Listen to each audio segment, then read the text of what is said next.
l'os. L'os était cassé et sorti. Sorti. Donc, parce que j'avais promis quelque chose et au-delà de la promesse, je voulais vraiment gagner ce combat-là. Et c'est comme ça que je suis retournée sur le tatami, j'ai tout donné et j'ai gagné. Mais la meilleure des choses dans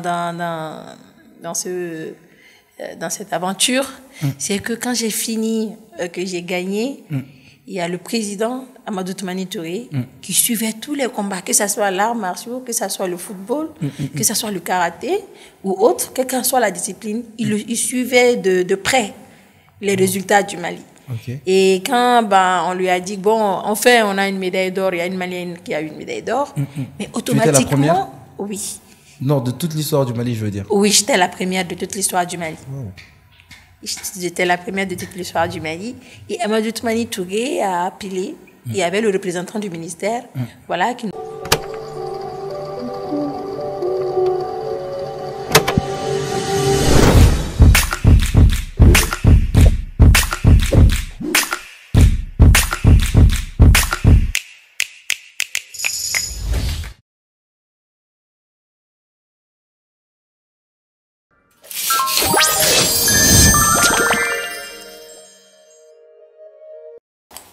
Salut à tous, Captain Mali encore pour vous. Alors, bienvenue encore une fois dans une escapade. Une escapade qui a commencé, je vais dire, un peu par accident. La chère grande sœur qui est là aujourd'hui avec nous, qui est superbement bien habillée, je l'avais contactée parce que j'avais cru que c'était elle, la boxeuse, qui allait nous représenter dans les JO. Après, quand j'ai parcouru son profil, j'ai découvert que j'ai compris parce que je connaissais déjà le FIS, le Forum international des sports. Donc, j'ai vu qu'elle faisait beaucoup d'activités dans le monde du sport. Et partant de là, on a quand même décidé de vous faire un podcast où on va vous parler de sport, d'entrepreneuriat, d'organisation et même de sa magnifique, jolie famille qu'elle poste sur les réseaux très souvent, que j'admire beaucoup. Donc, on te laisse te présenter. Bonsoir tout le monde, bonsoir à toutes les personnes qui nous regardent aujourd'hui au Mali, à l'extérieur du Mali, partout. Je suis Madame Si Aminata Makou Traoré, je suis ceinture noire 4e dan international en taekwondo. J'ai été plusieurs fois championne d'Afrique et vice-championne du monde francophone en taekwondo. J'ai également été la meilleure des meilleures combattantes au Clos Taureau à Paris. Et également, j'ai obtenu la médaille du mérite national sportif au Mali. Je suis présidente de l'association pour la promotion de la jeunesse et des sports. Alors, il faut qu'on prenne des notes. il faut qu'on prenne des notes. Je pense que si on prenait des notes, la liste serait longue comme ça. Ah ben oui. Ah ben oui. Mais continue. Et je suis membre exécutif du Comité national olympique et sportif du Mali et présidente de la commission femmes et sport. Et je suis également vice-présidente de la Fédération malienne de sambo. Ok. Et pour la fin, je suis la coordinatrice du Forum international sur le sport. Donc, ça, c'est juste la toute fin. Que moi, j'ai découvert, en fait. Je ne connaissais pas tout ça. C'est vrai que je vous avoue qu'on a eu quelques discussions avant le podcast. Donc, elle m'avait fait un peu parcourir ce qu'elle a fait. On venait juste de parler des KO qu'elle a mises. Donc, moi, je suis sûr que je me pose la même question que vous. Déjà, comment est-ce que tout ça a commencé? Comment est-ce que tu t'es intéressée au sport? Bon, déjà, comme toute petite fille, on veut toujours être des pratiquants d'arts martiaux juste pour pouvoir battre ses amis à l'enfance. Mais ça a commencé on avait nué ça à l'âge de 5 ans. Voilà. Et à 5 ans, j'ai toujours eu envie de faire l'art martial. Bon, les parents ont toujours décliné. Et par la suite, à l'âge de 10 ans, j'ai commencé à cotiser de l'argent, des petites pièces, parce que quand on est enfant... À 10 ans? À 10 ans. Quand on est enfant, nous tous, on a fait ça. Hein? On avait des petites caisses. À chaque fois qu'un tonton et une tante te donnent 100 francs, 50 francs, tu vas mettre dans ta petite caisse. J'ai ma petite nièce qui m'a dit qu'elle économise de l'argent pour construire sa maison en haut de leur toit. Tu vois, exactement. Donc, ça veut dire que ça continue toujours. Et c'est comme ça que j'ai économisé. Et je suis allée voir mon maître et je lui ai versé toutes les petites pièces devant lui. Ok. Et je lui ai dit, bon, moi, je veux faire du taekwondo. Il dit, mais petite, où sont tes parents? Je dis, ben, ils sont à la maison, ils veulent pas que je pratique cette discipline et moi, je veux le faire. Et bien avant, j'avais découvert cette discipline par un champion, Pascal Gentil, qui a été médaillé olympique, qui a été champion du monde, et dont son parcours vraiment m'a beaucoup inspiré. Déjà à cet âge, tu t'intéressais à... C'était lui ton modèle? Voilà, exactement. C'était vraiment mon idole. Et Pascal Gentil, aujourd'hui, il s'est bien reconverti. Il a même joué dans les films et tout ça. Mais, un peu comme Van Damme. Ouais, exactement. Et c'est comme ça que moi, j'ai découvert le taekwondo. Et je suis allée m'inscrire. Voilà.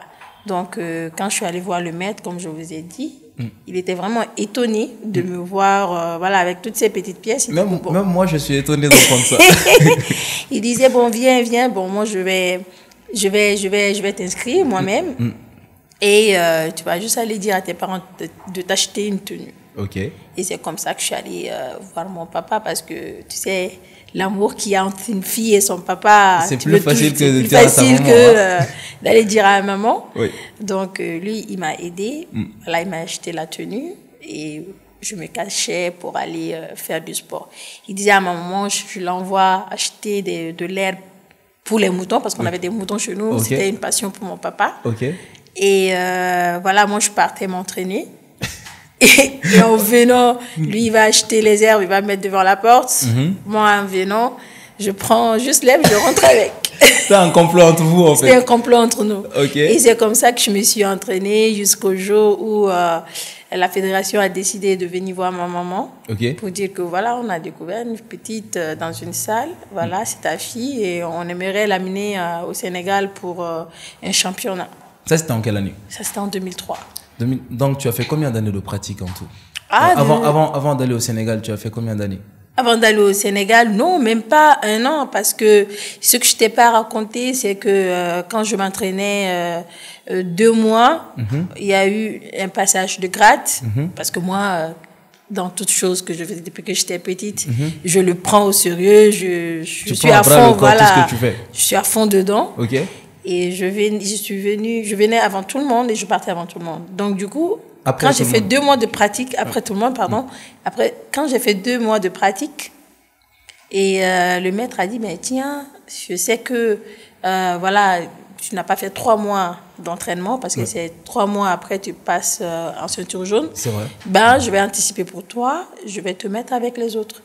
Et c'est comme ça qu'on m'a découvert parce que lors d'un combat avec une fille là, qui avait quand même une ceinture noire, et il disait que bon, elle est non seulement petite, mais en même temps c'est une ceinture blanche. Bon, on va voir avec qui elle... J'ai dit non, mais moi je veux le faire. Hein. Attends, ceinture blanche, tu as combattu une ceinture noire? Ceinture noire, pour m'accompagner pour le passage de grade. Parce qu'il y a une partie combat.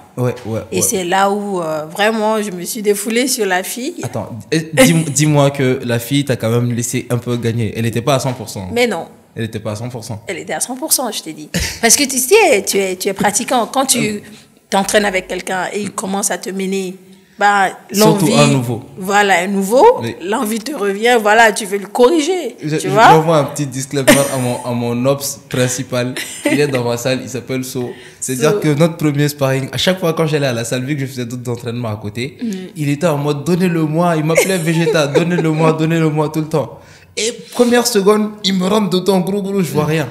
Bon, moi, j'avais que ma force physique. J'avais pas beaucoup de technique. J'ai fait un peu de kung fu quand j'étais jeune. Donc, j'ai fermé les yeux, j'ai baissé la tête et j'ai mis toute la puissance là, boum, sur la tête. Il s'est arrêté, il a dit, c'est-à-dire que, non, là, t'as qu'à t'asseoir. La petite parenthèse. C'est ça. Ouais. Ben, c'est comme ça, moi, on m'a découvert lors de ce passage de grade et ils ont décidé de m'amener quand même au Sénégal. C'était le championnat ouest africain à l'époque, c'était pas un championnat d'Afrique. Il y avait quand même plus de 8 pays africains et c'est comme ça que tout a commencé. Attends, tu as gagné? Non, j'ai pas gagné et j'ai fait... Non, est-ce que tu as gagné contre la ceinture noire déjà? La ceinture, bien sûr, c'est ce qui a motivé maintenant la fédération à m'amener dans l'équipe, au fait. Et là, je peux dire que c'est au Sénégal que tout a commencé. Parce que pourquoi? J'ai fait 4 combats. Moi, j'avais l'envie de gagner, hein, comme tout autre athlète. Et en finale, je suis tombée sur une ceinture noire encore. Ok.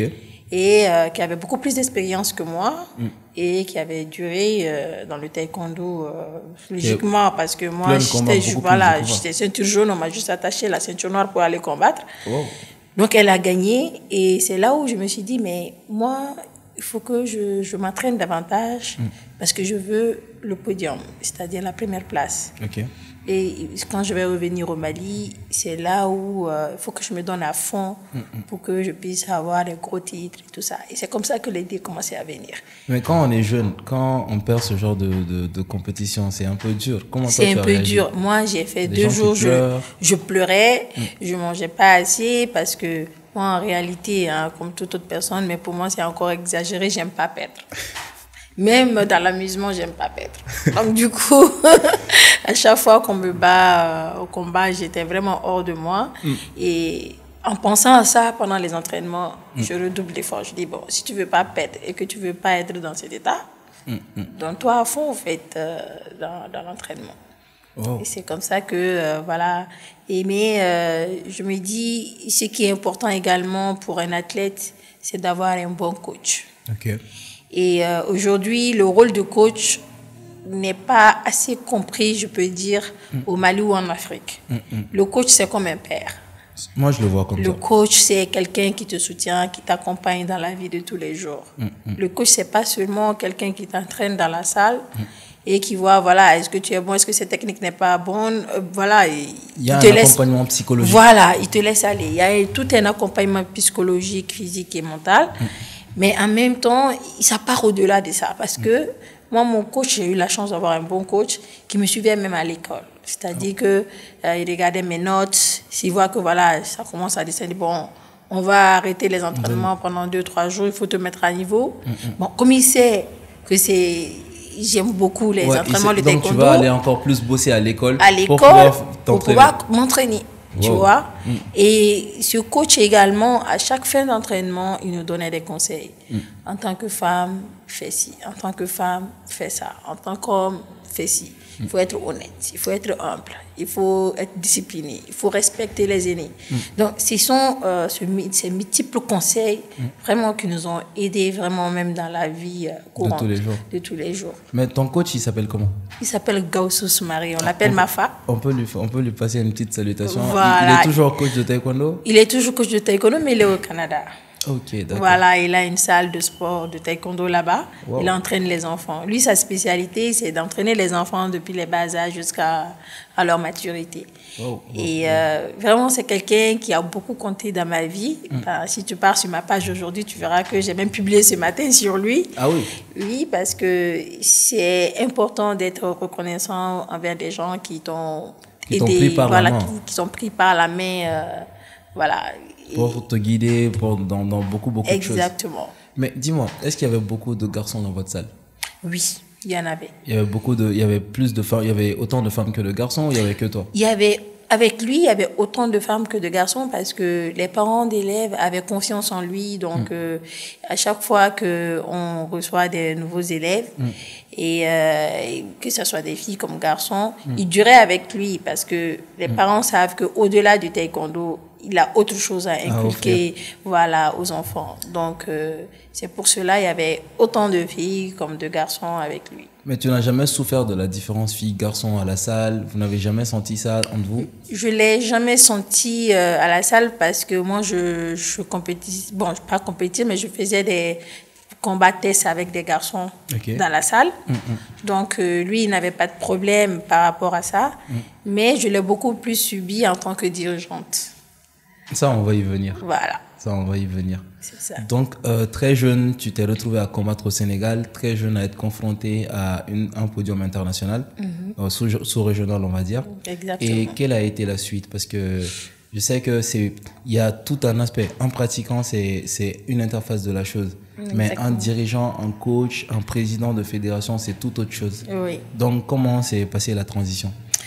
Bon, déjà, après le Sénégal, il y a eu beaucoup d'autres compétitions, que ce soit au niveau africain, que ce soit au niveau mondial, parce que j'ai fait le championnat du monde, où j'ai gagné au moins 6 combats pour aller en quart de finale au Danemark. Et j'ai fait d'autres championnats d'Afrique, que ce soit des championnats francophones, dont j'ai eu des médailles. Aujourd'hui, ce que je peux compter, j'ai plus de 40 et quelques médailles aujourd'hui. J'ai même pas tout en tête, au fait. C'est quoi la plus marquante pour toi?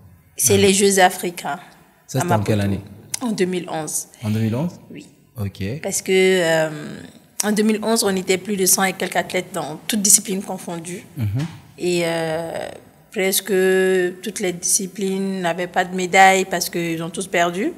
Et moi, j'étais un peu la dernière à passer. C'était le taekwondo, mais moi, j'étais un peu la dernière à passer. Oui, la dernière malienne, quoi. Malienne, voilà, à passer. Donc, il y a le président du comité olympique qui est venu me voir et me dit, mais il ne faut pas qu'on rentre bredouille. J'espère que tu pourras nous décrocher cette médaille d'or. Je l'ai regardé dans les yeux, j'ai dit, moi, je vais décrocher cette médaille d'or. Il dit, ah bon? Je dis, oui, je vais te répéter encore une dernière fois, je vais décrocher la médaille d'or. Je vais aller prendre cette médaille-là. Et mon tout premier combat, j'ai eu une petite fracture à la main. Donc, ça me faisait très mal. Donc, j'ai pu gagner quand même. Donc, après le combat, bon, il y a le kiné qui est venu, ils ont tout fait. Les soins? Voilà, des soins, ils ont fait des soins et tout.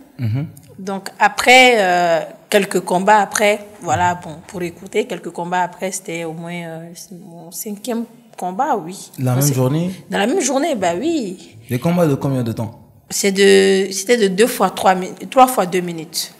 Wow. Des combats de 3 fois 2 minutes. Et là... Donc, quand tu mets KO, tu gagnes avant l'échéance. Si tu mets KO... Donc, quand tu as beaucoup de combats, ce qui t'arrange, c'est de finir le plus vite possible. Exactement. Là, tu auras le temps de te reposer. Et moi, à la finale, par exemple, avec l'Égypte, mon adversaire avait compris déjà que j'avais mal à la main. Donc, elle m'a donné un coup, au fait. Et là, l'os est sorti. Donc, il y avait beaucoup de sang. Mais quand il y a du sang, on ne t'autorise plus à continuer. Je l'ai caché, je suis venue voir, j'ai demandé une pause, je suis venue voir mon coach, je lui ai demandé de trouver quelque chose pour juste tenir, la plaie, l'os. L'os était cassé et sorti. Sorti. Donc, parce que j'avais promis quelque chose et au-delà de la promesse, je voulais vraiment gagner ce combat-là. Et c'est comme ça que je suis retournée sur le tatami, j'ai tout donné et j'ai gagné. Mais la meilleure des choses dans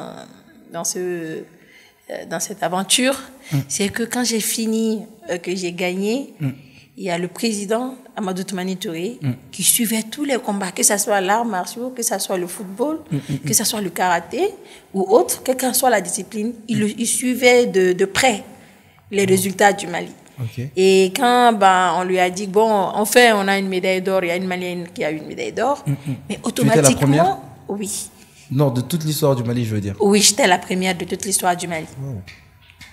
J'étais la première de toute l'histoire du Mali. Et Amadou Toumani Touré a appelé. Il y avait le représentant du ministère, qui m'a passé l'appel. Mais j'étais dans les anges, au fait. Tu sais, des fois, pour un athlète, il faut... de la reconnaissance, avoir de la reconnaissance, c'est tout. Ouais. Imagine le président de la République qui t'appelle juste après avoir gagné. Moi, j'étais au téléphone, je ne savais pas quoi dire. Je disais oui, mais je n'ai pas pu placer un mot. Il y avait 2 émotions. Le fait que j'ai gagné en même temps qu'un président de la République t'appelle pour t'encourager, pour te féliciter. C'était vraiment grand. Et vraiment, il faut de la considération pour les athlètes, c'est important.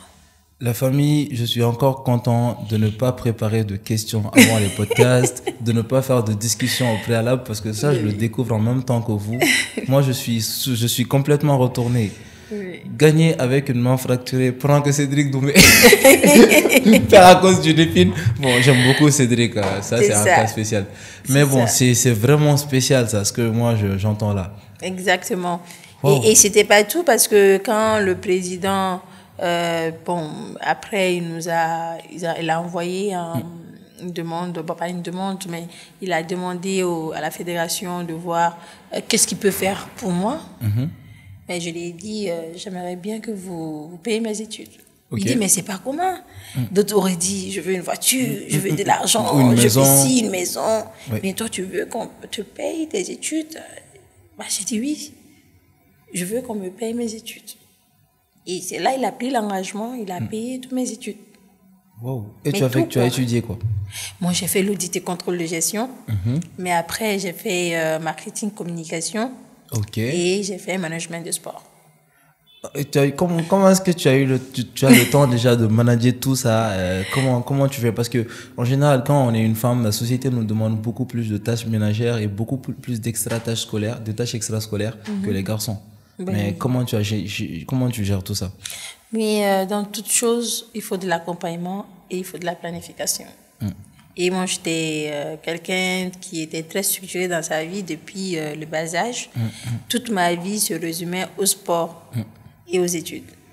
Ben, je vais te dire une anecdote. Une fois, il y a ma maman, on a eu un décès à la maison. C'était un de ses tontons. J'ai pris mon sac, je suis partie à l'entraînement. Il dit, mais qu'est-ce qui se passe? J'ai dit quoi? Mais qu'est-ce qui ne va pas avec toi? J'ai dit, mais comment?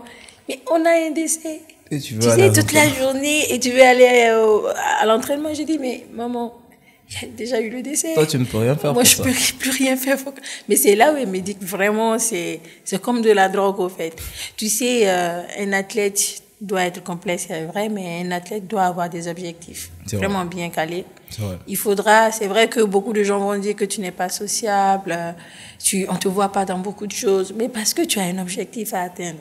Et ça Exact, je demande suis du d'accord. temps et des sacrifices. Ça demande énormément de temps et de sacrifices. Et tu l'as compris très jeune. Et je l'ai compris très jeune.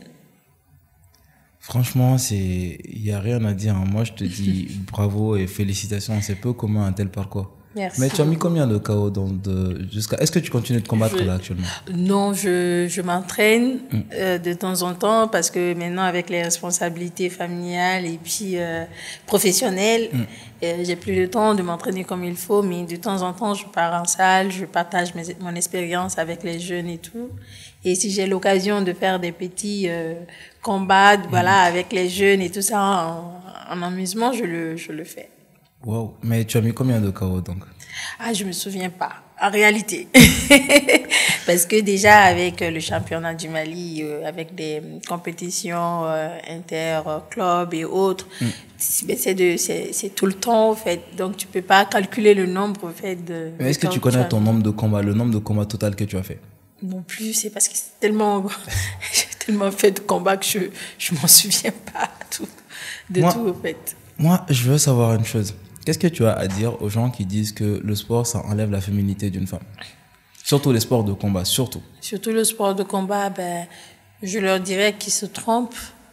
Ils se trompent parce que le sport, c'est non seulement au-delà de l'activité, des compétitions et tout ça, mais c'est bien pour la santé déjà, que ça soit mental et physique. C'est vrai. Et un pratiquant, que ce soit un pratiquant de taekwondo ou autre, ou n'importe quelle discipline, quand tu le fais, tu es moins stressé. Des fois, imagine, dans tu as les plus confiance en toi. Tu as plus confiance en toi. Dans les entreprises, c'est même recommandé que les salariés fassent du sport, pour qu'ils soient moins stressés, qu'il y ait une certaine cohésion entre les salariés et tout ça. Donc, le sport a beaucoup de bienfaits, au fait, au-delà de l'activité physique que nous voyons tous les jours. Voilà. Donc, être femme ne veut pas dire que voilà, tu peux pas pratiquer n'importe quelle discipline ou une pratiquante d'arts martiaux. C'est pas comme si ça va t'enlever toute ta féminité, bien au contraire. Parce que quand tu regardes l'art martial en tant que tel, c'est une école de vie. L'art martial a des valeurs, ça éduque l'enfant. En fait. Et quand on parle d'éducation, c'est un tout dans la vie d'un homme. Donc, tu es pratiquant, tu le sais. On nous apprend la discipline, on nous apprend la maîtrise de soi, on nous apprend le respect, on nous apprend l'honnêteté, la bonté. Sont des multiples qualités qu'un bon pratiquant doit avoir. Est-ce que tu as déjà eu des situations où tu as été obligé de te battre en dehors de la salle? Où tu as eu un conflit ouvert avec une personne, où on t'a peut-être agressé, un truc comme ça? Une seule fois, au lycée. Ah, non, mais là, je justifie tout. Là, ça, le moment du lycée, ça justifie tout. Une seule fois parce que j'avais un garçon dans notre classe qui était un peu têtu. Et comme on lui a dit que je fais du taekwondo, donc à chaque fois, il veut tester. Ben, il vient, il me tape, il dit, bon, une femme ne peut pas me taper. Il vient, il me donne des petits coups en passant et tout ça. Mais un jour, je pense qu'il y a eu l'AG. Voilà. Donc, on nous a demandé de prendre nos affaires et de sortir, qu'on doit rentrer. Et c'est là où il s'est précipité, voilà, devant moi, et il m'a poussé. Ok. Je lui ai dit, mais pourquoi tu me pousses? Et là, on a commencé à avoir des discussions assez fortes. Et c'est parti. On a cassé toutes les tables de la classe. Mais je pense qu'après ça, il m'a respecté. Ah, il a fini KO ou pas? Bon, non, il n'a pas fini KO, mais on s'est vraiment bien battu, je peux dire. Je comprends ça, mais franchement, respect total. Alors, après tout ça, comment tu es venu dans le monde de l'organisation au point de prétendre à des présidences, de prétendre à des postes dans ces différentes organisations? Bon, déjà, pendant ma carrière, j'ai vécu pas mal de difficultés, surtout en tant que femme. Et pour aller à des compétitions, c'est pas facile. Ça ne dépend pas forcément de la fédération, même si on sait qu'ils peuvent faire des efforts à l'époque. Mais ça fait que moi, c'est une sorte de ranking, au fait. Je vais t'expliquer, c'est que à chaque fois que tu participes à un combat, à une compétition, tu as des points. À chaque fois que tu gagnes des combats, tu gagnes un combat, voilà, tu as un ranking qui évolue. Voilà, qui évolue. Il y a des points également que tu obtiens. Et moi, je participais plus à des compétitions et tout. Donc, à un moment donné... tu as baissé, tu es tombé dans le ranking. Dans le ranking, il y avait ça. Et il y avait pas mal de problèmes au niveau de la fédération que je vais pas exposer ici parce que c'est la toile. Et je me suis dit, un jour, je me suis levée, j'ai dit, bon, moi, j'arrête la compétition. Ben, je vais me battre pour être dirigeante. Et tu l'as arrêté après ta dernière... C'était quoi la dernière compétition? C'était le championnat du monde par équipe. Voilà. Et là, je me suis dit, bon, j'arrête complètement, je vais être dirigeante. Bon, beaucoup de gens me disent, mais la suite logique de ta carrière, c'est soit d'être entraîneur, coach et tout ça. J'ai dit, mais non, parce que c'est au niveau des responsabilités que tu peux prendre certaines décisions. C'est vrai. Tu vois, si tu veux changer des choses, c'est pas en tant que coach que tu pourras le faire ou en tant qu'entraîneur. C'est en tant que décideur. C'est en tant que décideur, en tant que responsable. Et moi, mon combat, c'était de me battre pour être décideur. D'accord. Et pour ça, j'ai commencé par organiser des petites activités. Voilà, où nous pouvons nous mettre sur la table, discuter sur des problèmes et tout ça, sortir des recommandations, envoyer à la fédération, au ministère, que ça soit pris en compte ou pas, on le faisait quand même. Vous étiez femme, garçon, c'était purement féminin? Non, on était femmes, garçons, tout le monde. Il y avait même d'autres pratiquants, voilà, d'autres disciplines, voilà, qui nous ont rejoints dans notre combat, au fait. Parce ça avait un nom, c'était une plateforme? Oui, c'était le groupement jeunesse de taekwondo au début. Après, bon... Vous avez dû changer de nom parce qu'il y avait d'autres arts martiaux? Non, il y a eu un petit conflit. Parce que nous avons des aînés qui voulaient que non, voilà, eux, ils ont créé une autre association. Donc, il faut qu'on les rejoigne. Donc, alors qu'on avait commencé, nous, au début. Donc, après, moi, je leur ai dit, bon, c'est pas grave, parce que après les grands maîtres nous ont appelés pour nous parler, parce qu'ils veulent pas de division. Moi, je l'ai tout de suite compris. J'ai dit, moi, je vous cède le groupement jeunesse de taekwondo. Et voilà, moi, je peux être membre dedans. C'est l'objectif, la vision du groupement qui est important, ce que nous voulons en faire, au fait. C'est vrai. Voilà, c'est pas un problème de poste. Et là, après, il y a eu le groupement jeunesse des arts martiaux, parce qu'il y a beaucoup d'autres disciplines qui voulaient nous rejoindre. C'est comme ça on a créé le groupement jeunesse des arts martiaux. Et là, qui existe toujours? Bon, non, parce que il y avait un collectif des arts martiaux qui était là.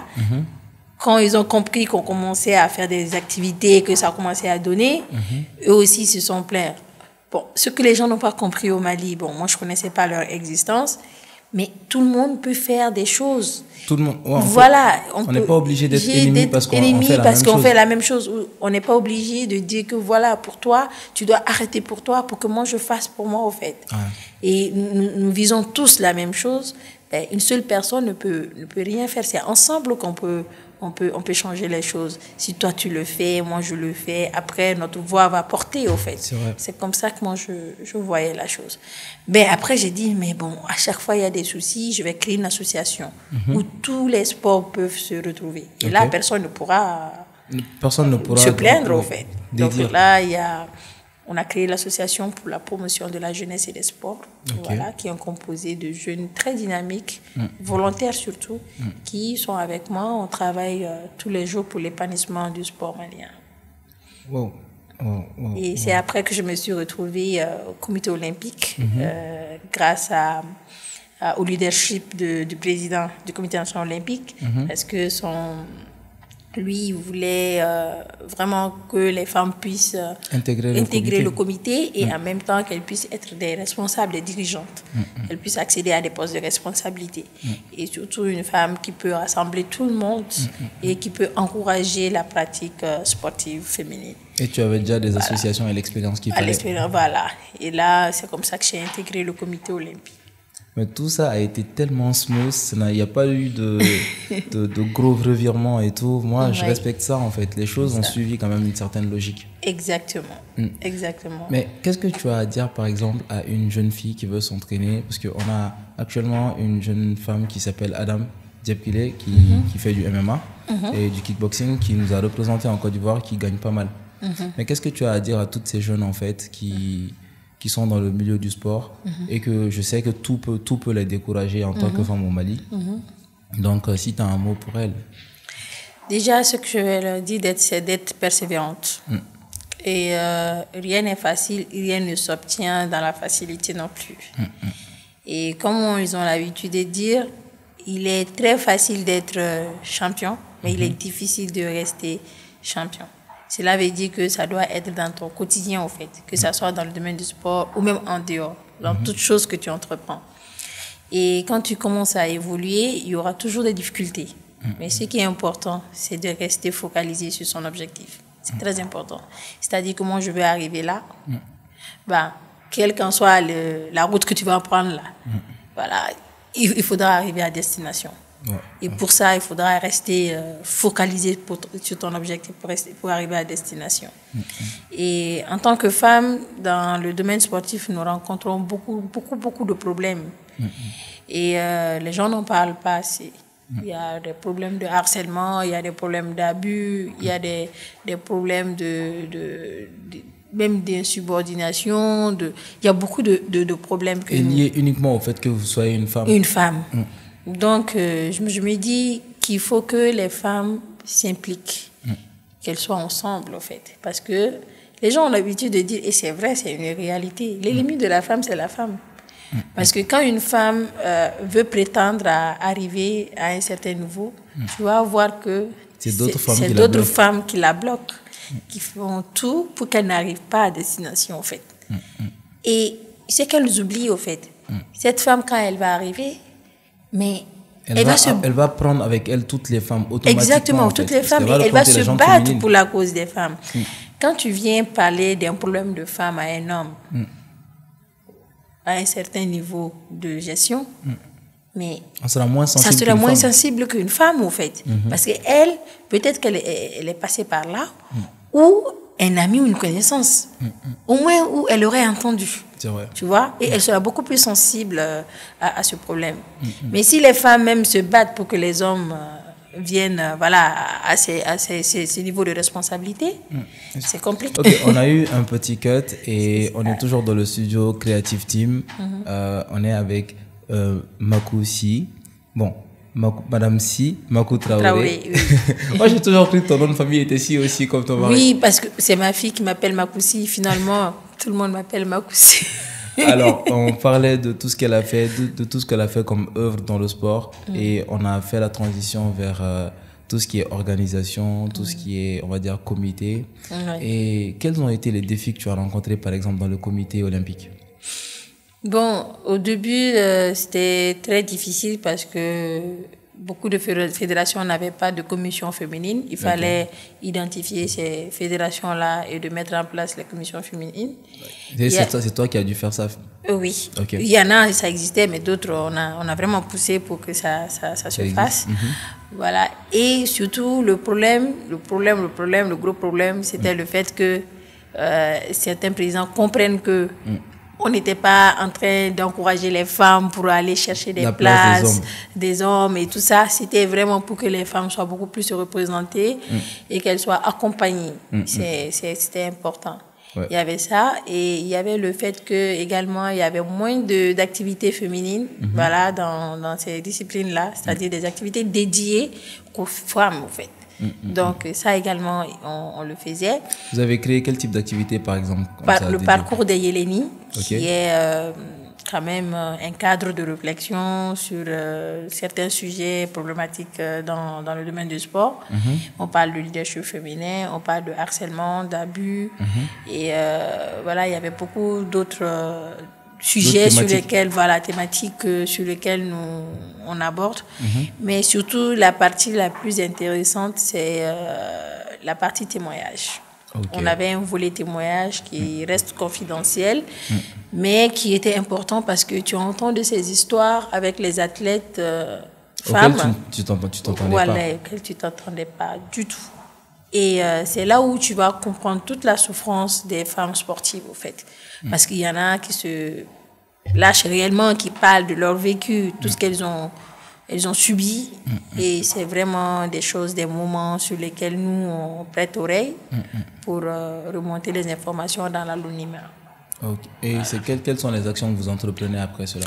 Ce qu'on entreprend très souvent, on situe le problème déjà, parce que c'est pas parce qu'une femme a dit telle chose qu'il faudra le prendre à bras de corps, non. Il faut vérifier déjà. Donc nous menons nos investigations, on en parle à notre président, qui est vraiment une personne qui se bat beaucoup pour les femmes, c'est-à-dire on l'appelle tout le temps notre Iforchi. Donc ça, voilà. Donc c'est vraiment quelqu'un qui accompagne beaucoup les femmes, on lui explique. S'il y a des actions à prendre également, nous décidons ensemble pour prendre ces actions-là. Donc on ne dévoile pas beaucoup parce qu'on est sur la toile, il y a beaucoup de choses. Ça, c'est des choses qui sont délicates, surtout. Voilà, qu'on ne peut pas tout. Ça peut porter l'atteinte à la dignité de certaines personnes. Exactement, oui. Et on va revenir un peu en arrière. Quand tu as décidé maintenant d'être au niveau décision, tu m'as dit que tu as prétendu à la présidence la première fois. Quels ont été les éléments bloqueurs? Qu'est-ce qui s'est passé?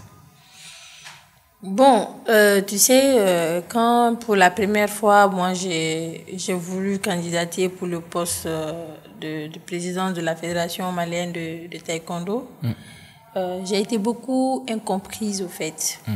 Parce que beaucoup pensaient que c'était juste... je sais pas comment t'expliquer. Je prétends peut-être à quelque chose qui ne me revient pas de droit, exactement. Et que je suis une femme, d'autres pensent que oui, je suis très jeune. Au Mali, il faut avoir encore des cheveux blancs, tous les cheveux blancs pour qu'on te dise que tu deviens vieux. Voilà. Donc surtout, ça, on a du mal à confier des responsabilités aux jeunes. Voilà. Donc je pense que ça a été ce problème-là. Et le gros problème, c'était le fait que j'étais une femme, au fait. Parce que il y a beaucoup qui se reconnaissaient pas être gérés par une femme, il y avait ça. Mais en même temps, du fait que, bon, moi j'ai grandi devant beaucoup d'entre eux aussi, il y avait du mal, il y a certains qui avaient du mal par une femme. Grandir. Exactement.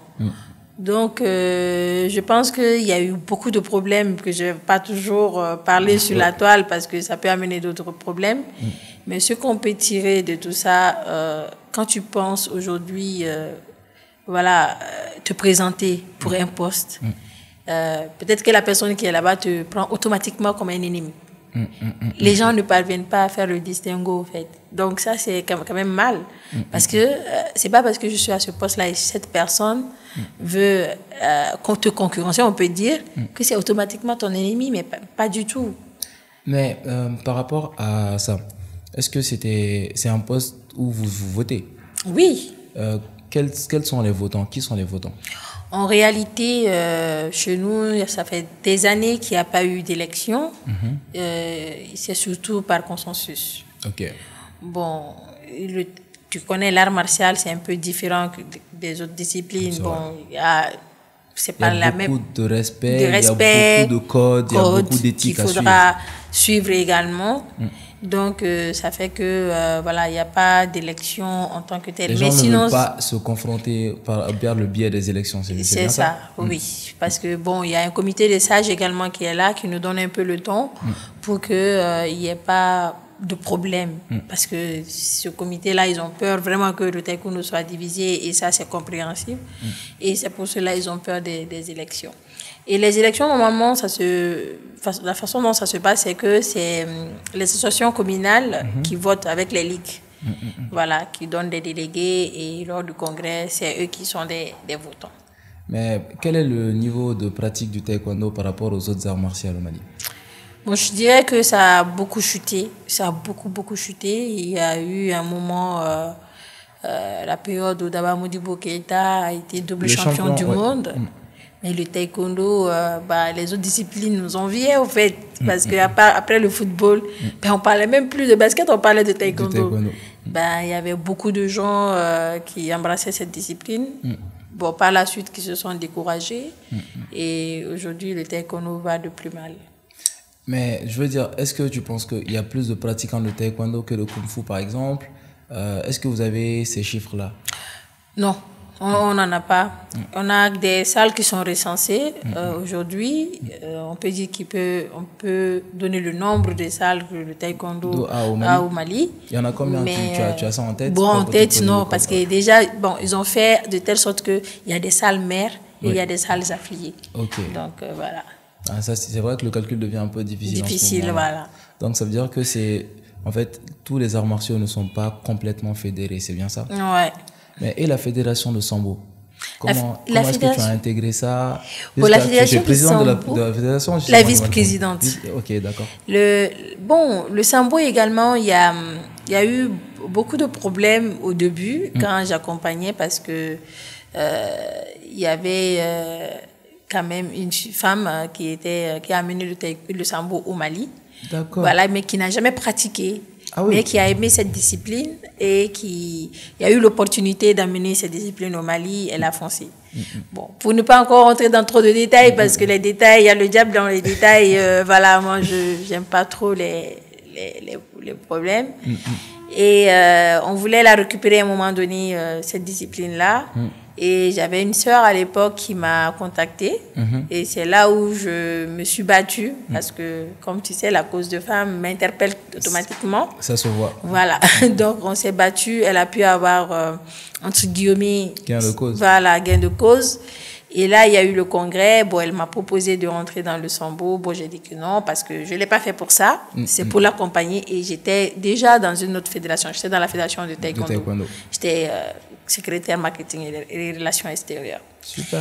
Et par la suite, elle a proposé, quand j'ai démissionné du taekwondo, parce que je pensais que... Tu as démissionné de ton poste? Oui, de mon poste dans la fédération pour X et Y problème. Donc, c'est là où elle a commencé à relancer encore pour voir si je peux intégrer cette discipline-là, cette fédération. Et elle est passée par mon maître à l'époque, qui m'a contacté. Bon, je lui ai dit qu'il n'y a pas de problème, s'il n'y a pas d'inconvénient pour les autres, moi je viendrai avec plaisir. Et c'est comme ça qu'ils m'ont reçu à bras ouverts. Intéressant. Oui. Moi, j'ai même, on va dire, un ami avec qui j'ai boxé qui a combattu dans le sambo. Il s'appelle Pablo. Je ne sais pas si ça te dit. Oui, je connais Pablo, oui. Ouais, je le connais très bien. Ouais. Je pense qu'il faisait du taekwondo aussi. Bon, je l'ai connu dans le sambo. C'est possible, c'est fort probable. Oui. Super. Et bon, le sujet, c'est pas le sambo particulièrement. Mais est-ce que tu as fait des combats, tu as pratiqué d'autres disciplines en plus du taekwondo? Bon, d'autres disciplines, je faisais un peu de Yosekan Bido. Ah, je connais le Yosekan. Voilà, à travers un ami, je pratiquais cette discipline-là. Et avec lui, toujours, j'ai pratiqué un peu de karaté. Voilà, sinon, à part ça, j'étais focalisée taekwondo, ouais. Mais dans tout ça, La période où tu t'es mariée, est-ce que ça a été un frein à tes activités? Comment tu as vécu le mariage et toutes les activités que tu faisais à la fois? Bon, déjà, je peux dire que j'ai eu la chance d'avoir un bon mari. Ça se voit sur les posts Facebook, hein. Bah oui, lui, c'était quelqu'un qui aimait déjà le sport, parce que lui-même, il faisait du basketball quand il était étudiant à Toulouse. Une famille d'athlètes, hein? Voilà. Donc, c'était facile parce que lui également, il m'accompagnait et me soutenait beaucoup dans mes activités. Donc, la transition a été très facile. D'accord. Et maintenant, c'est après tout ça que tu t'es mise à organiser le Forum FIS International des Sports ou c'est un peu quoi la timeline? Bien avant, j'ai commencé à organiser le forum parce que, comme je le disais tantôt, le sport, il y a beaucoup de problèmes. Il y a le problème de financement, il y a le problème de gouvernance. J'allais même te poser la question. Voilà. Donc, il y a tous ces problèmes qui sont là. Il y a le problème de reconversion. Donc, je me suis dit, mais est-ce que il ne serait pas bien de rassembler tous les acteurs, tout le mouvement sportif autour d'une conférence, d'un séminaire pour que nous échangeons et même les décideurs pour qu'on échange et trouver des solutions pour ces problèmes-là. Et c'est comme ça que j'ai commencé à avoir l'idée du forum. Et on a commencé à faire un premier forum on a fait une grande cérémonie d'ouverture, il y a eu des panels. Mais après, je me suis dit, mais il faut des actions sur terrain, en fait. C'est bien de venir parler de problèmes du sport, mais c'est encore mieux si tu donnes le temps et que tu fasses des activités qui sont visibles. Voilà, qui sont visibles, qui sont impactantes, en fait. Donc, c'est comme ça, on a encore élargi le forum où il y a les panels, les expositions pour faire la promotion des disciplines. Il y a des démonstrations, il y a des tournois que nous faisons également. Et il y a le côté même social un peu parce que nous faisons des activités avec les enfants des réfugiés de Niamana où nous les apprenons des techniques de combat et tout. Maintenant, les mamans ont intégré un peu parce que quand tu regardes un peu, il y a des personnes qui ont été abusées et tout. Donc, il y a un petit problème, on peut dire, de confiance en soi, au fait, que l'art martial peut combler. Ça, c'est vrai. Donc, on fait avec les enfants et les mamans. Et quand est-ce que c'était le premier forum, le tout premier forum? En 2015. Wow. C'est en 2015, on a commencé en 2015. Si je comprends bien, tout ce que tu as fait, c'est enchaîner, papa. Tu n'as pas eu un temps de répit, en fait. Non, j'ai pas eu du tout un temps de répit. Ça s'est enchaîné. Et après, j'ai eu du travail au niveau d'une multinationale de la place. Ça également, c'était en 2016. Donc, maintenant, le défi, c'était de concilier et le boulot et la famille, ainsi que les activités extra-professionnelles. Donc, c'était vraiment pas facile. Wow. Et j'imagine que cette année, en 2025, il y aura un autre volume du FIS. C'est pas cette année? Non, cette année, on l'a déjà fait. En 2025, ça a déjà commencé, c'est déjà parti. Donc, Inch'Allah, on veut apporter beaucoup d'innovations au forum de 2025 parce que nous nous approchons quand même de la... C'est quelle date exactement? C'est du 18 au 19 mai. Wow. Voilà. C'est déjà là. Parce que vu tous les acteurs qui doivent composer ensemble, ça passe vite. Exactement. Donc, il nous reste juste 1 an pour avoir quand même cette 10e édition que nous voulons organiser. De 2015 commencer à préparer vous avez fait dès 10 maintenant. éditions? Non, 9 éditions en 2025, mais la 10e, c'est en 2026. Donc, il faudra qu'on fasse un gros coup, quoi, en fait. Et pour ça, on commence et 9e et 10e en même temps. Pensez, je pense que cette année, je ne veux pas dire penser, mais je pense que cette année, je me mets dedans. Oui. On va ajouter le MMA et le kickboxing, j'espère. Avec plaisir, avec plaisir. Mais selon toi, de quoi souffre le plus le sport malien et les arts martiaux, de ton expérience? Bon, déjà, c'est une question qui est très pertinente. Mais je vais essayer d'écourter un peu. Déjà, en prenant les arts martiaux, déjà. Les arts martiaux, le problème que nous avons surtout, c'est du fait que nous ne sommes pas rassemblés. On n'est pas ensemble. Chacun fait sa discipline de côté. Et ça fait qu'on n'a pas assez de force parce que c'est une discipline individuelle, c'est un sport individuel, c'est pas un sport collectif comme le basket et le football. Tu peux très bien le faire tout seul. Tout seul et tout ça, et même les combats, c'est tout seul et tout. Donc, il n'y a pas autant d'engouement comme le football et puis le basket. Et pour ça, qu'est-ce qu'il faudra faire? Il faudra se mettre ensemble. Il faudra qu'on se soutienne. Il faudra que si une discipline organise aujourd'hui son championnat du Mali ou championnat d'Afrique, il faut que tous les autres se mobilisent pour venir le soutenir. Et il y a ce côté-là. Et secondo, l'autre côté, c'est que au niveau des instances sportives, les arts martiaux ne sont pas assez considérés. En réalité, nous avons, toi-même tu le sais, des 12 champions du monde. Nous avons des champions d'Afrique qui se baladent aujourd'hui et qui ne savent plus quoi faire. Et certains n'ont même pas de quoi soutenir un niveau de vie décent. Tu as tout compris. Et si on part un peu encore en profondeur dans les salles, quand tu regardes bien, tu ne vois que les pratiquants d'arts martiaux, ils s'entraînent dans les écoles. C'est vrai. Ou dans des centres dehors, il n'y a pas d'infrastructure vraiment prévue à cet effet. Et c'est que ça fait que l'encadrement, c'est très difficile que ça puisse se faire dans les meilleures conditions. Et je pense que ça n'encourage même pas les parents à envoyer leurs enfants faire, parce qu'on voit que ceux qui font n'ont pas eu l'avenir prometteur qu'on se dit. Exactement. Par rapport au niveau qu'ils ont. Et aujourd'hui, qu'est-ce qu'il faut faire? Un pratiquant d'arts martiaux est un athlète complet. Il y a des concours de sapeurs-pompiers, de la police, il y a l'armée qui recrute à chaque fois. Mais moi, je me dis qu'il faut un gros quota pour les pratiquants d'arts martiaux. C'est quand même minimum des champions. En collaboration peut-être avec la DNCEP, qui puisse sélectionner les champions d'Afrique ou des championnes d'Afrique ou du monde ou d'autres titres internationaux. Oui, parce que c'est à ça que ça sert, pour défendre, pour protéger les autres. Exactement. Qui peuvent vraiment intégrer, mais d'office, quoi. Ils ne doivent même pas passer par un entretien ou des concours d'office, qu'on peut les intégrer facilement. Dans d'autres pays développés, c'est comme ça que ça se passe, au fait. Et quand tu fais de l'espoir, quand tu amènes une médaille. Il y a des facilités pour toi. Et c'est logique. C'est pas des facilités, même, c'est des récompenses que c'est de la reconnaissance, c'est du mérite, au fait. Tu vois. Donc, moi, je pense que nos dirigeants doivent penser à cela. Et ce que je vais encore ajouter, quand je le dis, beaucoup de gens en rigolent, mais je suis vraiment sérieuse là-dessus. Je me dis très souvent, même au niveau des lycées, la pratique des arts martiaux là, ça doit être une filière, ça doit être vraiment obligatoire, ça doit même être une filière pour que tu puisses avoir des notes pour passer, pour que les gens puissent le prendre beaucoup plus au sérieux.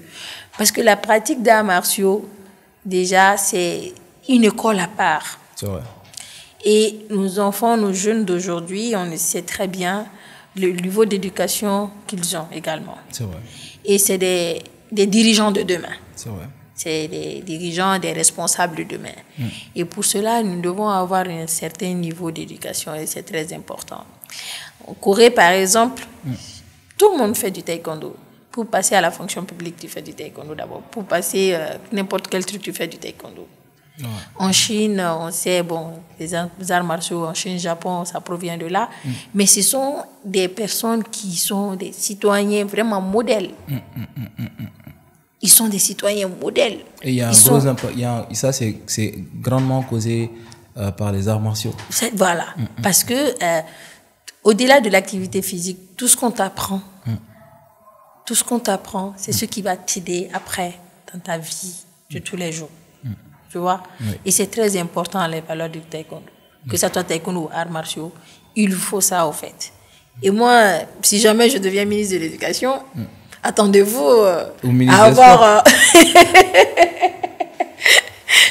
la pratique des arts martiaux dans toutes les écoles. Hein. Ouais, tu vas peut-être trouver ça drôle. C'est vrai que, pas les arts martiaux, parce que quand j'étais au lycée, je faisais du kung-fu, mais je détestais le sport. Le sport. À part le kung-fu que je faisais, que j'aimais beaucoup d'ailleurs, je détestais tout autre type de sport. C'est ça. Courir, ça pouvait me tuer. Exactement.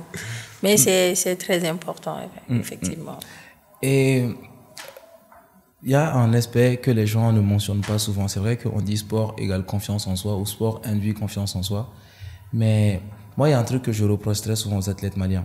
C'est-à-dire le fait que, aux pratiquants d'arts martiaux, tellement qu'ils se la font humble, quand tu leur demandes, ils nient en fait le fait de pratiquer un art martial. Alors que toi, je vois que tu t'exprimes très bien avec beaucoup de confiance. Donc, Qu'est-ce que tu penses de ça? Ben, parce que en réalité, il faut que les athlètes aient un minimum de niveau également. C'est vrai qu'à un moment donné, arriver à un certain niveau de pratique, que ce soit dans les compétitions, c'est très difficile de concilier les études et le sport. On le dit très souvent, mais dans la pratique, c'est très difficile. Imagine-moi, je pouvais faire 2 mois, 3 mois à l'étranger. Je laissais les études, je partais 2, 3 mois. Je viens, je fais de l'auto-formation, je me mets à niveau, après je passe mes examens. C'est des choses qui ne sont pas faciles parce que tout le temps être dans un internat, 1 mois, tu pars en voyage, tu reviens 2 mois. Donc, pour certains, ça décourage. Mais ce qu'ils oublient, c'est que après tout ça, il y a une autre vie. C'est vrai. Il y a une autre vie aujourd'hui. Moi, je suis plus combattante, mais je suis là en tant que dirigeante peut-être. Donc, il faut que tu aies quand même un certain background pour pouvoir t'exprimer, pour pouvoir expliquer ton vécu et tout ça. Mais moi, je pensais que tu allais quand même hériter ça un peu des compétitions. Tu as eu à parler devant la caméra pendant les compétitions, non? Ben oui. Qu'est-ce qui t'a préparé à ça? Mais bon, je dirais que moi, déjà, de tout temps, j'ai été quelqu'un qui aimait parler peut-être en public. Qui t'exprime beaucoup. Voilà, qui m'exprime beaucoup et qui aimait parler en public, voilà, à l'aise. Parce que même à l'école, ben, s'il y avait des concours et tout ça, je me portais volontaire, je participais. Donc, peut-être que je peux dire pour moi, c'était naturel depuis l'enfance. Mais il fallait également être coaché aussi un peu à un moment donné. Il faut que tu sois coaché par des gens et tout ça. Moi, j'étais un peu déçue. Je ne vais pas dire la discipline pour ne pas... parce que c'est la caméra. Cette discipline-là était champion d'Afrique. Bon, championne d'Afrique. On a tendu le micro à une fille. Ben, elle n'a pas pu s'exprimer. On n'a pas dit que la langue, voilà, c'est notre langue. Non. Déjà... elle est dans un autre pays, au moins le minimum, au fait, parce qu'ils doivent préparer les athlètes à ça. Je ne dis pas que c'est de sa faute, non, non. Mais je me dis que cette fédération voilà, doit préparer en amont. Voilà, quand on devient champion, la personne qu'on doit interviewer, on doit la cadrer, on doit l'encadrer. Tout le monde a besoin d'encadrement. Bah, jusqu'à ta mort, il faudra s'auto-former, il faudra t'encadrer, au fait. C'est vrai. Donc, je pense qu'il est important également que les fédérations pensent en cela. Pensent à la formation des athlètes, qui ne se disent pas qu'on va les utiliser que pour le championnat et on les laisse, ou des compétitions qu'on les laisse. Qu'on pense à leur formation, qu'on pense à leur après carrière. Après voilà. carrière et carrière. Effectivement. Et tu me disais tantôt que c'était... Les gens oublient ça quand ils parlent de fédération. Moi, je l'ai mentionné parce que moi, je me dis fédération, organisation d'événements. Parce que pour moi, c'est comme ça qu'on rend le sport rentable et on rend le sport attirant. En organisant des compétitions qui nous permettent de gagner, d'avoir des revenus et que les sportifs aillent bien. Mais tu nous parlais notamment tu m'as parlé de l'après-carrière, oui. de la gestion. Tu as des idées par rapport à ça? Tu as des observations? Bon, idée oui, observation oui, mais constat surtout. Et j'ai beaucoup plus constaté que les athlètes commencent à penser à leur reconversion après leur carrière. C'est-à-dire que j'ai fini, je sais que je vais plus faire de compétition. Dû à l'âge, voilà, dû à l'âge. Que les jeunes sont forts et qui voilà, viennent. donc maintenant je vais commencer à réfléchir qu'est-ce que je vais faire. Et c'est ce qui n'est pas bon en fait. Ou tu vas voir qu'il y a des gens également, leur reconversion est anticipée parce qu'ils peuvent avoir un accident, un genou cassé, un truc, son tibia cassé, un truc comme ça, qui anticipe leur reconversion. Mais il faut réfléchir à cette reconversion pendant la carrière. Se dire que bon, en quoi je suis bon? C'est important de connaître ses qualités. En quoi je suis bon? Je suis bon à être coach, je suis bon à être entraîneur, je suis bon à être dirigeante, je suis bon à quoi? Et là, tu vas commencer à réfléchir à ta formation. Parce que comme je le disais tantôt, c'est pas facile de concilier les études et le sport. Moi, je sais que les Zinedine Zidane, après leur carrière, sont retournés sur les bancs pour se former. Voilà, ils sont formés, ils ont appris le métier d'entraîneur et tout ça, parce qu'ils savaient déjà ce qu'ils doivent faire. Et ça lui a réussi, déjà. C'est la même chose, c'est pas sorcier, on va pas inventer la roue. Mais après, ta carrière, pendant ta carrière, essaie de te former un peu à un métier de sport que toi, tu peux faire après ta carrière. Et quand tu fais ce choix-là, tu connais tes qualités, je peux faire ça. Tu as fait le choix d'être entraîneur, coach ou autre, mais tu te formes à ça.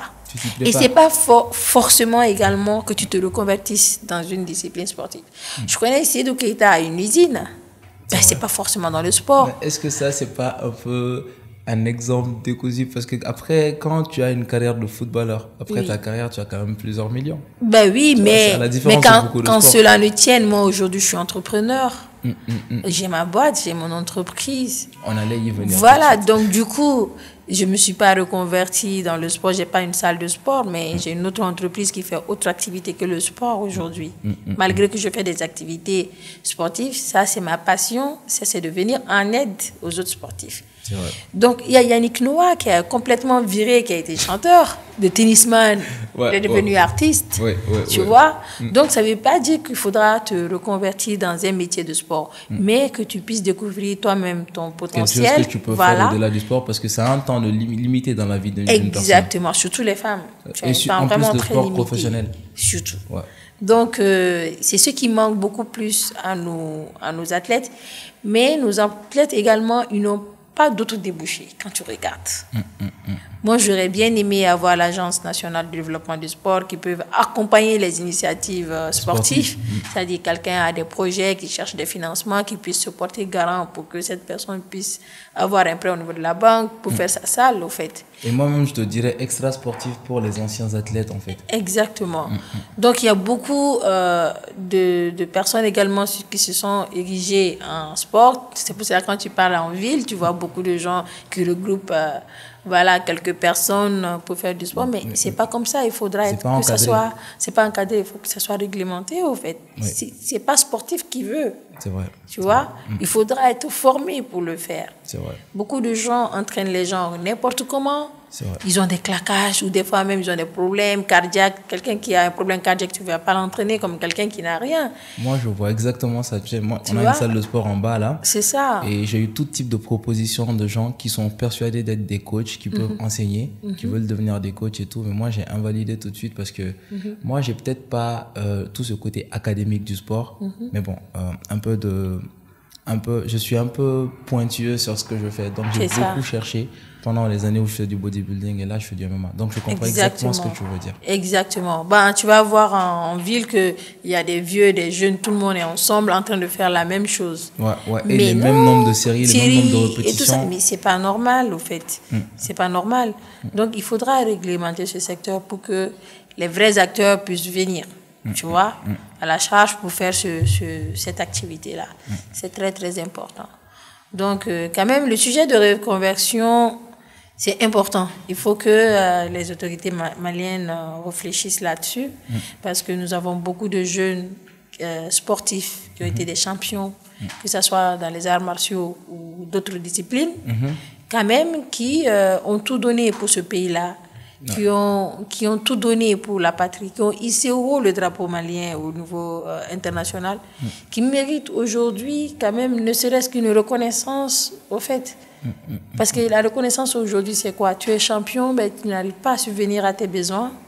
C'est vraiment des choses qu'il faudra corriger à l'avenir. Mais heureusement, également, fort heureusement, on a eu un bon ministre, le ministre de la Jeunesse et des Sports, M. Abdul Karim Fomba, que j'apprécie beaucoup parce que c'est quelqu'un qui est pragmatique.